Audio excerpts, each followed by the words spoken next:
bienvenue dans le vestiaire avec Nicolas Saint-Pierre. C'est le temps de donner les notes de passage ou pas. Il l'a fait dans le magazine The Athletic et on va parler certainement du match d'aujourd'hui et de la défaite d'hier. On passe la parole à Julian McKenzie. Attitré à la couverture des sénateurs pour The Athletic, on lit fréquemment dans le New York Times. Également auteur du livre Black Aces, Parlons franchement sénateur avec Julian McKenzie. Présentation Chances Are, le restaurant qui a 2 adresses pour mieux vous servir sur le chemin Montréal et sur l'avenue Woodruff. Julian McKenzie qui a certainement veillé tard pour regarder la performance ordinaire. Non, je sais pas. Est-ce que tu es d'accord avec Travis Green? Puis, comme Dylan Cousins a dit, encore une fois, l'équipe méritait un meilleur sort. L'équipe semblait être celle qui avait le plus de momentum dans cette rencontre. Ouais, j'ai pas de problème à entendre ça, mais je comprends pourquoi il y en a des gens qui pensent que ça, c'est un peu répétitif. Je pense que les sentiments avec cette équipe maintenant, avec les sénateurs, où on s'est déjà parlé avec les problèmes avec leur gardien de but, on s'est regardé avec Brady Tkachuk et sa performance, il était sur la glace pour 3 buts accordés. Pour moi, l'histoire du jeu, c'est pas que les sénateurs ont eu leur chance et peut-être dans une autre simulation du match, il aurait été un peu plus chanceux. C'est le fait que leur problème, même si Levi Merlanen était pas mal hier, mais leur problème avec leur gardien de but et le fait qu'un des meilleurs joueurs, Brady Tkachuk, il n'a pas l'air à 100%. Je ne suis pas sûr si c'est avec son blessure, avec son main droite, mais on parle de joueurs qui n'étaient pas assez engagés dans le jeu. Tu pourrais regarder dans la reprise là où ça prend un moment pour lui à s'engager avec des joueurs dans la zone bleue. Comme on parle de quelqu'un que, au moins pour moi, avec Brady Tkachuk, j'ai des concerns parce que au moins dans mon petit temps ici à Ottawa, comme c'est un gars où l'expectation pour lui, c'est qu'il joue à chaque match, il joue avec l'intensité, et je n'ai pas vu je n'ai pas vu ça hier contre Utah. Sur la page des fans francophones des sénateurs, il y a un des modérateurs, Pat Tourangeau, qui lui dit écoutez, on va arrêter de commenter parce que hier, ça fusait de toutes parts et c'était très négatif. Et ce que je peux comprendre, c'est que la plupart, justement, critiquaient le jeu de Brady Tkachuk du fait qu'il n'était pas engagé, comme tu le dis. Puis il y en a qui avançaient même, le capitaine se garde un petit peu plus frais probablement pour les Olympiques et non pour la cause des sénateurs. Est-ce qu'on est honnête en critiquant de cette façon-là le capitaine? Je sais pas le mot, je sais pas le mot anglais pour honnête, mais pour voir que Brady Tkachuk est un point de discussion. Is it an injustice? C'est pas injustice. Comment, Brady Tkachuk, comme je l'ai mentionné, c'est un gars où il apporte de l'intensité à chaque match qu'il est supposé de jouer. Et même avec le blessure, on sait qu'il regarde sa santé, il regarde le fait qu'il veut être à 100% pour les Jeux olympiques.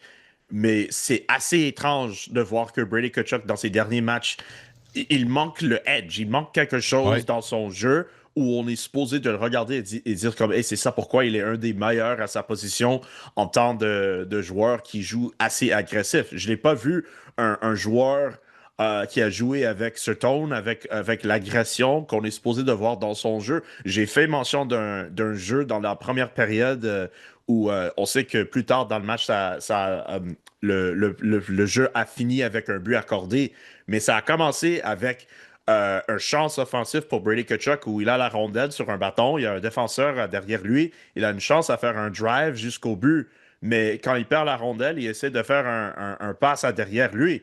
Comme, je sais que même si le jeu, c'est probablement ce que des autres joueurs devraient faire, Brady Tkachuk, c'est un gars qui a la confiance de faire ce jeu-là, à avoir de la puissance quand il se dirige au but, et au moins s'il peut avoir un pénalité accordé à l'autre équipe, comme c'est ça que j'expecte de Brady Tkachuk quand même. Ouais. Alors quand on voit les critiques sur lui, comme je pense que c'est juste. Je pense que c'est juste à faire sur lui, comme on pourrait faire pour n'importe quel autre joueur sur cette équipe.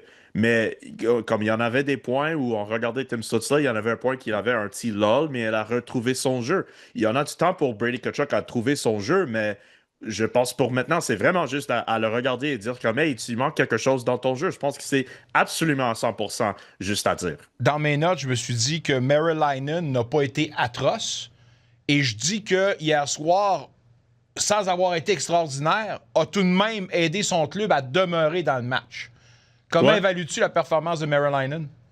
Ouais, je pense qu'il n'a pas perdu le match pour les Sénateurs après sa dernière performance contre Detroit où il a accordé 3 buts. Dans la première période, il avait vraiment besoin d'une bonne réponse, un beau bounce-back dans son jeu. Mais comme même dans la troisième période, pour lui, comme les Sénateurs en avaient besoin de plus à l'offensif. Il y en avait des fois où ça a l'air que Lavi était le meilleur joueur pour les Sénateurs sur la glace. Mais les Sénateurs ont besoin de plus à l'offensif quand ils ont Lavi Marylainen ou si ça va être Matt Sogard ce soir avec leur situation avec les gardiens de but. Parce que pour Lavi Marylainen, je pense que c'est une saison qui manque un peu de constance. C'est un gars qui a besoin un peu plus de développement dans son jeu. Est-ce que tu y vas avec Sogard ou Marylainen? Si la décision te revient, Sogard ou Marylainen ce soir? Jeez. On parle d'un deuxième. Ben, il faut que tu vois qu'est-ce que tu as avec Matt Sogard. Alors, Matt Sogard, si c'était à mon avis à le revoir, la situation-là, j'aimerais que Matt Sogard aurait joué hier contre Utah. Puis tu peux avoir Lavi Marylainen contre Colorado demain. Parce que, demain, a.k.a. aujourd'hui. Parce que on sait la puissance des Avalanches de Colorado. On sait qu'ils sont vraiment bonnes à domicile. D'avoir Matt Sogard dans cette situation-là contre Colorado. Sending him in alliance. Tu l'envoies à l'abattoir. C'est l'équivalent de prendre quelqu'un, de prendre un bébé, de le lancer dans un pit des lions. Comme, pour moi, c'est pas assez juste à mettre Matt Sogard dans cette situation-là. Même ses numéros en la Ligue américaine sont pas parfaits. Si tu veux mettre tes gardiens dans dans une plus meilleure situation, pour moi, si c'était avec moi, Lavi Marylainen jouerait aujourd'hui et non Matt Sogard. Et si tu as que Lavi Marylainen joue encore ce soir, comme c'est pas juste à lui de jouer des matchs consécutifs, comme je pense que pour cette situation-là, j'aimerais avoir à l'envers les gardiens de but en départ pour les Sens. Je suis parfaitement d'accord. Pour moi, c'était pas... Puis, gars, damn if you do, damn if you don't. Y avait-tu vraiment une situation gagnante pour le coach? Mais si j'avais eu à prendre la décision, ça aurait été hier Sogard et aujourd'hui Marylainen. Mais malheureusement, on ne peut pas venir derrière. Mais si Matt Sogard gagne ce soir, quand même, comme ça serait un gros point de confiance pour lui. Et pour l'équipe, quand même, avec leur perte hier, comme de voir un résultat solide contre une équipe comme Colorado où ils sont là comme les favoris pour la Coupe Stanley. Comme Julian, on va dire si Sogard gagne ce soir, tu recommences avec lui samedi. Pose-toi pas la question. Parce que si tu gagnes ce soir, c'est que tu auras été un gros élément. T'affrontes la plus grosse offensive, puis t'affrontes la meilleure défensive. C'est sûr et certain que si les Sénateurs gagnent ce soir, Sogard ou peu importe se retrouve devant le filet, a son mot à dire. Ouais. Mais on en parlera un autre tantôt parce que je veux t'entendre sur Cousins à l'aile droite. Comment t'as trouvé ça? Est-ce qu'on poursuit l'expérience selon toi? Ben, j'aimerais voir que les lignes se retournent plus proche de normal parce que je pense qu'au côté offensif, avec les nouveaux combinaisons qui étaient là, j'étais pas assez impressionné avec tout le monde. Je pense que Dylan Cousins, c'est un centre pour moi et j'ai pas besoin de le voir sur un autre trio comme allié, mais si ça s'apporte pour lui, c'est la situation. Mais je pense que Travis Green a juste essayé de faire quelque chose. Ça semblait pas que ça marchait trop, mais on va voir avec l'alignement ce soir contre Colorado, mais je n'étais pas assez impressionné avec le top 6 hier. Mais quand même, de voir que Riley Gregg a marqué un but, il était assez confortable sur ce troisième trio-là, avec Amadio puis Giroux. C'est le fait qu'il avait déjà de l'expérience avec ces deux joueurs-là. Au moins, c'était un positif pour les attaquants des Sénateurs. Notre prochain sujet, ça a rapport avec l'article qu'il a pondu dans les pages du magazine The Athletic. C'est ses grades ou son évaluation de mi-saison. Je vais t'avouer que dans la plupart des cas, les notes que tu as attribuées, je suis d'accord, mais une qui m'a accroché un peu, c'est Nick Cousins. Tu donnes seulement un C+, alors que pour moi, Nick Cousins, dans le rôle qu'on lui attribue, remplit exactement son rôle.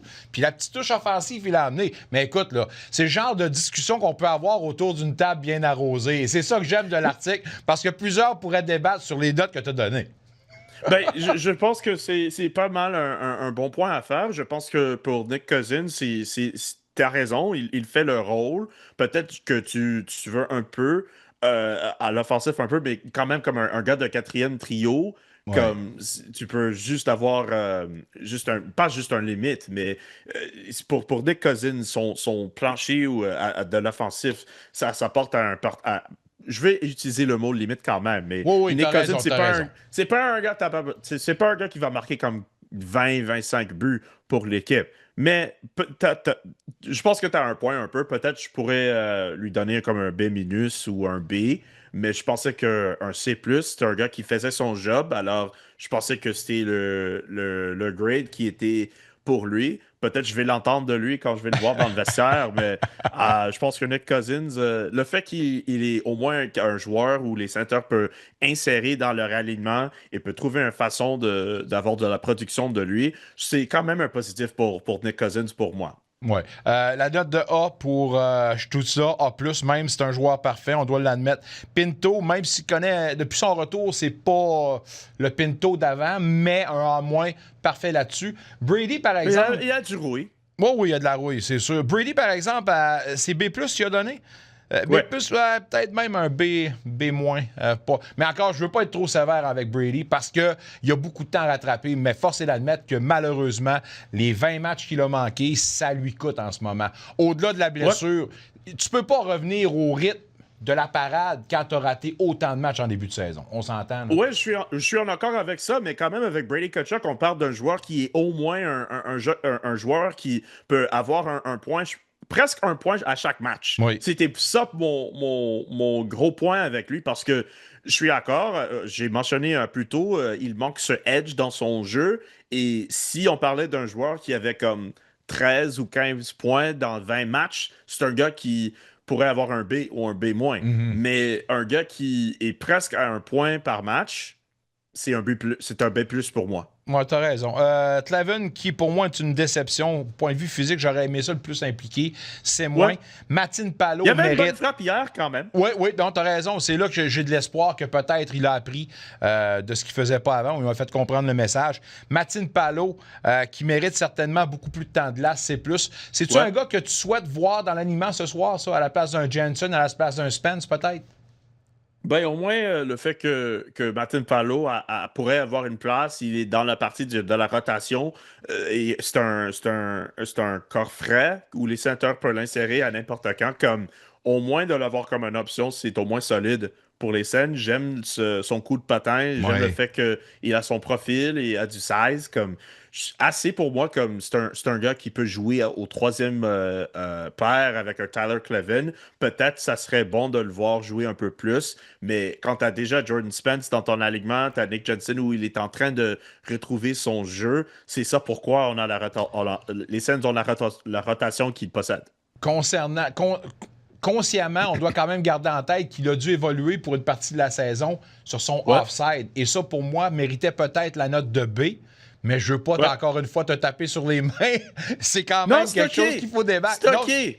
Mais comme c'est OK d'avoir des critiques, c'est OK d'avoir des débats dessus. Le point de l'article, c'est d'avoir des gens en parlent des notes que j'ai données. Parfois, j'en ai des gars qui, je pense qu'ils sont, excusez l'anglicisme, deserving de A ou un A+. Méritant. Mais j'en ai aucun problème si on a des gens qui veulent me débattre avec un C ou un C+. Mais je pense que Nick Martin-Palo a fait sa job, mais peut-être je pense qu'avant, le fait qu'il a joué sur l'autre côté, comme peut-être il aura seulement eu juste un C, mais le fait qu'il joue sur l'autre côté, qu'il ne joue pas, qu'il n'est pas habitué à jouer facilement, c'est ça pourquoi j'ai ajouté le plus. Dans mes notes de mi-saison, je te donne un A++ à toi et à tout le magazine. Trop généreux. As-tu reçu ton copie encore? Parce qu'il y en a des gens des Black Aces qui ont reçu leur copie. J'allais te demander. Check, si tu l'as envoyé. Ben, t'es supposé d'être sur la liste, Nico. Bon, alors, ben, excellent. On va voir, parce que t'es supposé d'avoir ton copie maintenant. C'est hot, comme les enfants disent. Ça sort du oven et c'est chaud. Black Aces, il est l'auteur. Il est avec nous deux fois la semaine. Julian McKenzie, bon match ce soir et on se reparle la semaine prochaine. Bon week-end. À toi aussi. Bon week-end. Peace. Salut, mon chum. Un retour sportif 100% local dans le vestiaire avec Nicolas Saint-Pierre.